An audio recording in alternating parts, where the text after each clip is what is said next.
So now that Thanksgiving's over, I thought it would be fun to start a series on Christmas cookies. I want to see how many different Christmas cookies we can bake between now and Christmas.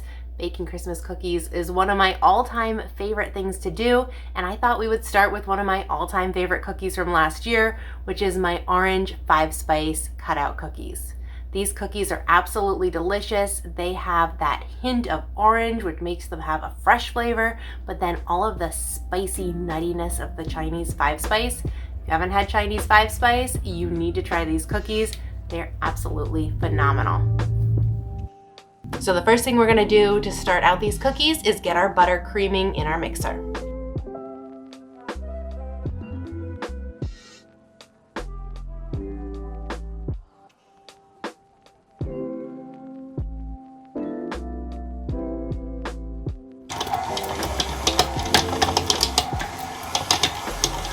Now I'm gonna add in my coconut sugar. When I bake with coconut sugar, I really like to blend it first in my Vitamix or whatever blender you have. It just gives it a nicer texture and I feel like it bakes better. So you can see I've already blended this. This is a cup of coconut sugar. I measured out a cup before I put it in the blender.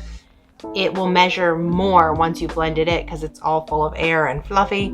So make sure you measure it before you put it in the blender. All right, we're gonna put this into our KitchenAid with the butter.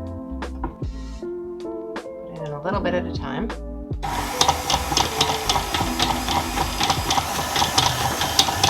Now that the coconut sugar is starting to get incorporated here, I'll show you.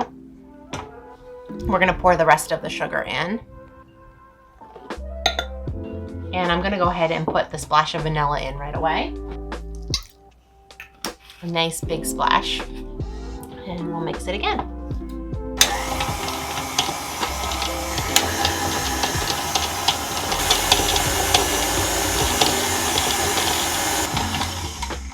All right, that's looking good. I'm gonna put the zest of 1 orange in now. I have my rasp and my orange. I'm just gonna grate it right in there.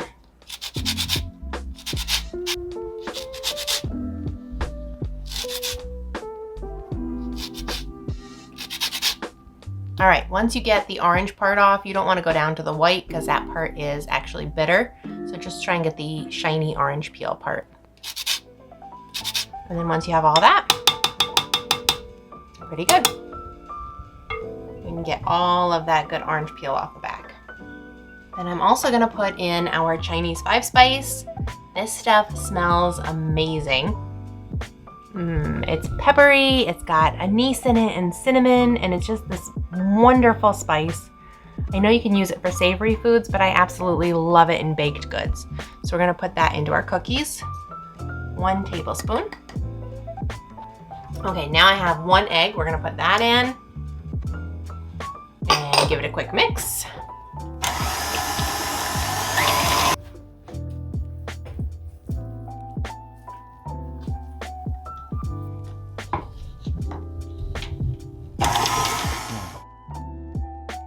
All right, so the last thing I have to do for these cookies is work in the dry ingredients. So I have 3 cups of flour. I'm gonna mix into the flour 2 tablespoons of tapioca starch. If you don't have tapioca starch, cornstarch will work just fine.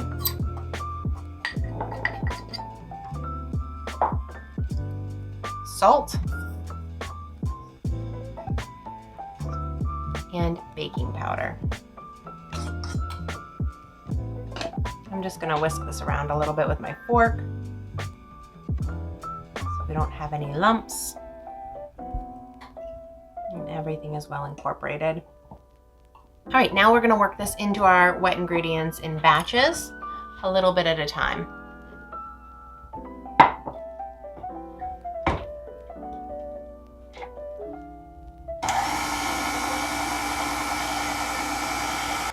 You don't wanna go too fast with this or you're gonna get flour everywhere. Ask me how I know. How do you know, Heather? I've been known to do that a time or 2.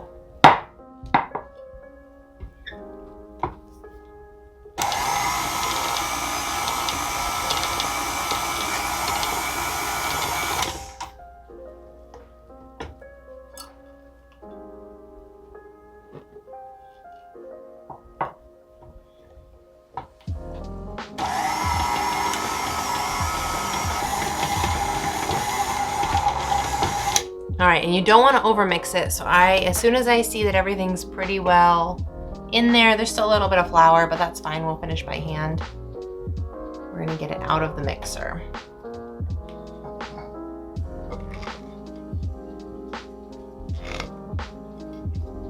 It's still pretty crumbly. That's totally okay. We're gonna work it all together by hand.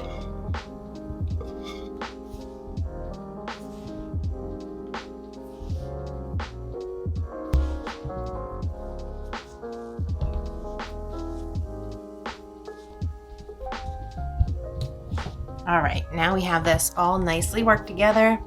Just gonna spread our flour out and we're gonna roll these babies.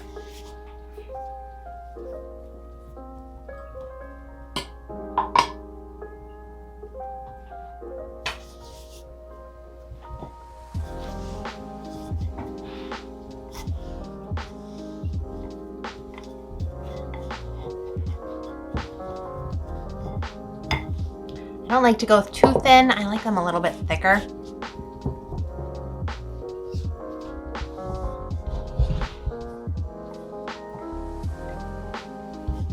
All right. Rub the extra flour off of there. All right, I'm going ultra simplistic with these, and I'm just doing stars and circles using just a plain old mason jar top. So we're gonna cut these out and get them on our parchment paper and bake them up.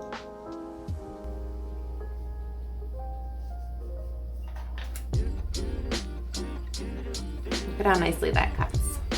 This dough is beautiful.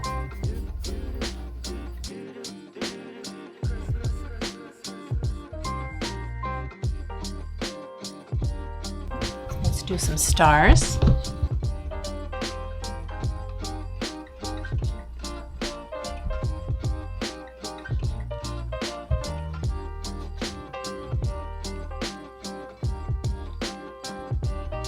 And that's about the thickness you want right there.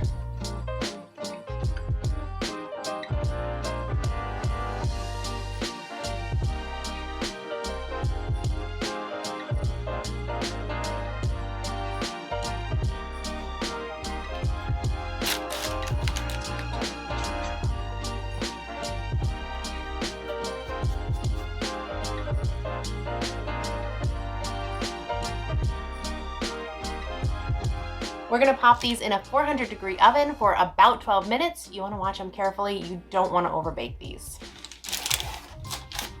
The cookies are out of the oven and I'm gonna show you how I like them. I don't like to bake them too long, like I said. I like these to be soft. So as you can see, they're holding their shape, but they're not super brown on the bottom. They're not super brown on the top. This is gonna make a nice soft cookie. Here, break that one open for you. See how nice and soft that is? That's the way I like them. If you don't want them quite so soft, you can always bake them longer, but this is the way that I think that they get the absolute best. All right, so let's put these on a cooling rack. I left them on this tray for about 5 minutes after they came out of the oven, just so that they hold their shape when I get them off. And as you can see, they are holding their shape very nicely. While our cookies are cooling, I'm gonna go ahead and start on the drizzle for the top. I have some white chocolate chips in my jar. I'm gonna put in a little bit of coconut oil, and I'm doing sort of like a double boiler. I don't have a double boiler, so this is just what I do. I put it in a jar and then hold it in some boiling water until everything melts down and I can stir it up and have it be nice and smooth and creamy. So I'm gonna go ahead and do that, and then we'll finish up these cookies.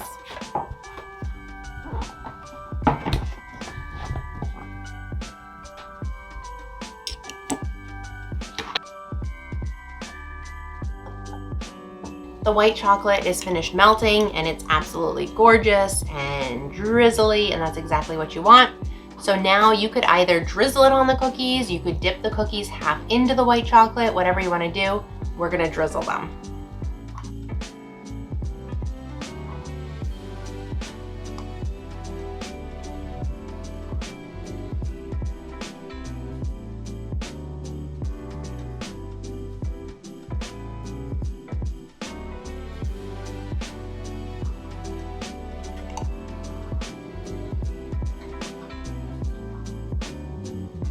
All right, it's the moment we've all been waiting for. We get to actually try these cookies. I know what they taste like already because we had them last year and they were my absolute favorite cookie last year. So I'm kind of excited for these.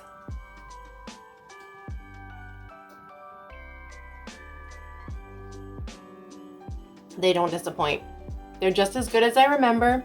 Actually, they might even be better. I love the spiciness in there from the black pepper and the Chinese 5-spice. Oh, they're just so good. It's hard to describe how yummy they are. You absolutely have to try these.